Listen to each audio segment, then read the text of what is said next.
Friends, is research in India at the crossroads? We spend less and publish even less. Our R&D spend in 2024, last year, as a percentage of GDP was just 0.7% compared to 2.8% in the US, 2.1% in China, 4.3% in Israel, and 4.6% in South Korea. Much of the allocation goes to research institutions than to the universities. Making the matters worse, the UGC, University Grants Commission, in its new guidelines for PhD scholars, even did away with the mandatory requirement of publishing research papers in peer-reviewed journals before the final PhD thesis was submitted. Forget research, even quality of teaching is likely to suffer. Friends, firstly, how do we define research? Scientific research is the systematic investigation and study of materials, phenomena, or facts to develop new knowledge, solve problems, or uncover patterns in nature and the society. It's grounded in the scientific method, forming hypotheses, conducting experiments or observations, analyzing results, and drawing conclusions. Scientific research advances technology, it improves health, it improves policy, and deepens our understanding of the universe. And there are several ways to do scientific research.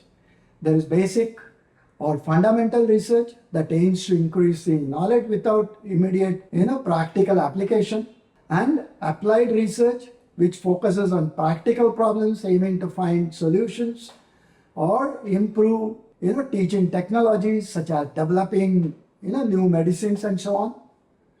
We have quantitative research which involves numerical data and statistical analysis, often used in natural and social sciences.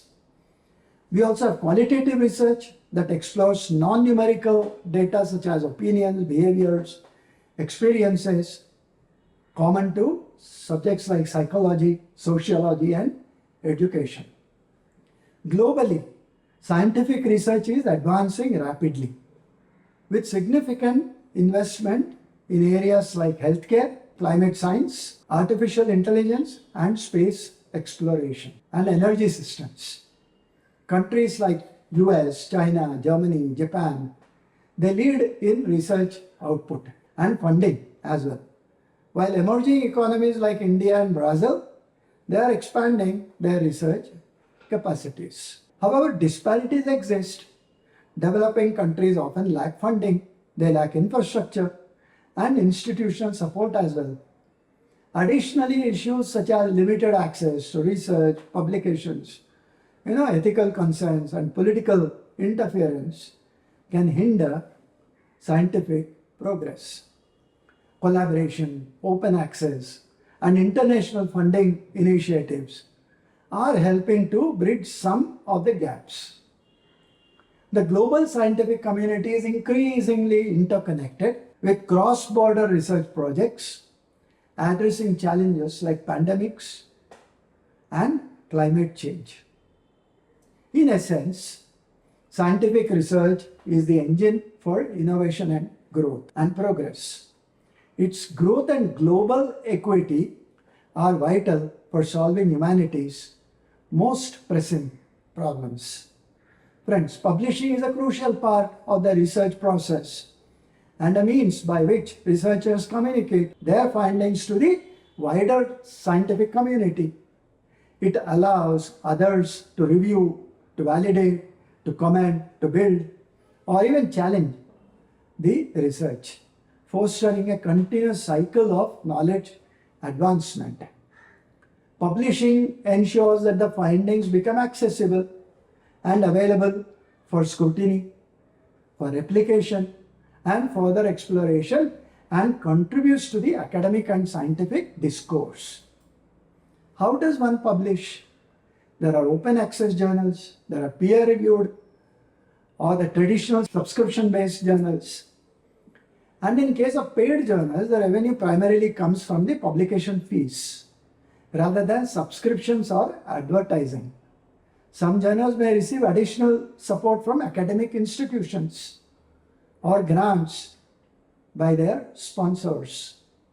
Research, whether basic or applied, quantitative or qualitative, experimental or descriptive, anecdotal or empirical, they all cost money. Universities must invest in research infrastructure, incubators, and innovation hubs. They also must support entrepreneurship, interdisciplinary collaborations, encourage risk-taking, experimentation, and promote sharing of research findings.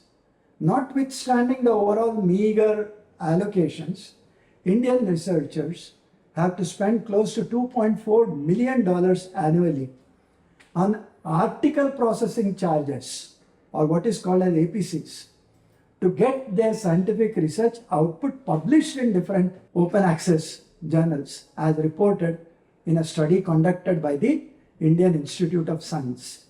What are the dynamics of publishing? Stephen Hostin, Associate Professor, Information Studies at University of Ottawa, and a group of scientists have recently reported that the scientific community paid 5 large publishers $1.06 billion in 4 years. That essentially covers only the fees to publish open access studies.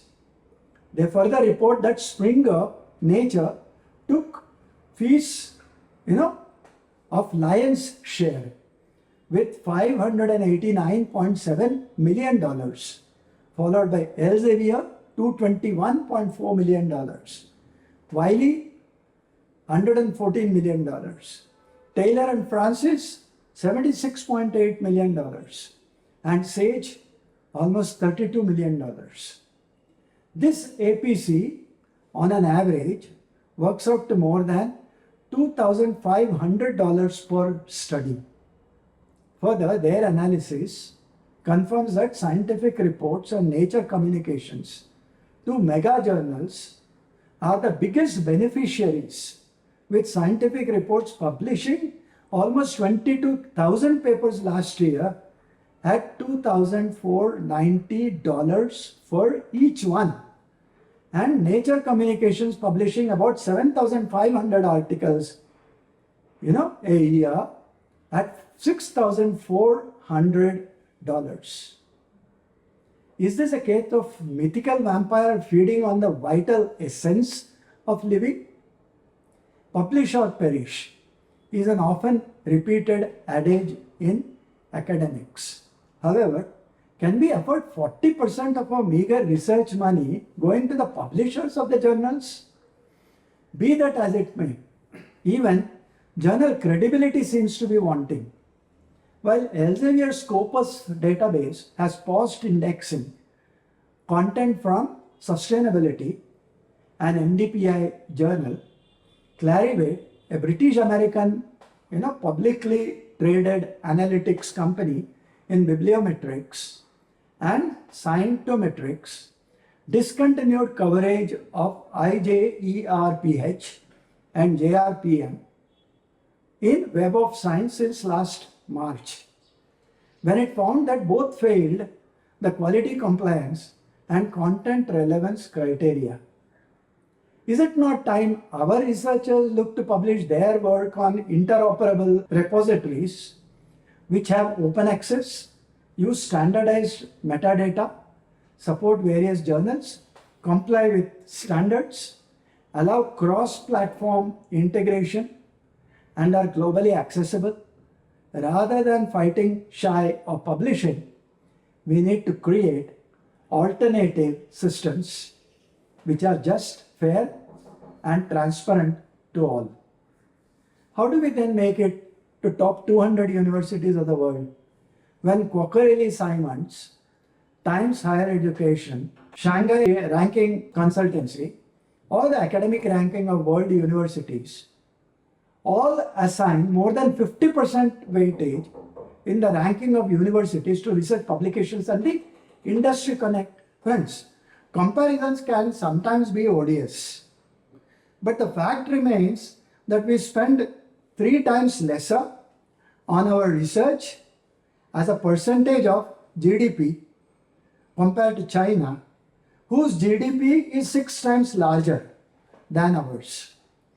Should it be a surprise that the Nature Index Rising Stars includes 51 of the top 100 universities with improved research from China, whereas it includes none from India? There is no conspiracy here. It's just that there is a criminal neglect in investing and promoting research in our universities. Remember, no research without action and no action without research. That said, let me end this episode with a promise to be back the next week with another interesting episode. Until then, thank you, dhanyawad and namaskar.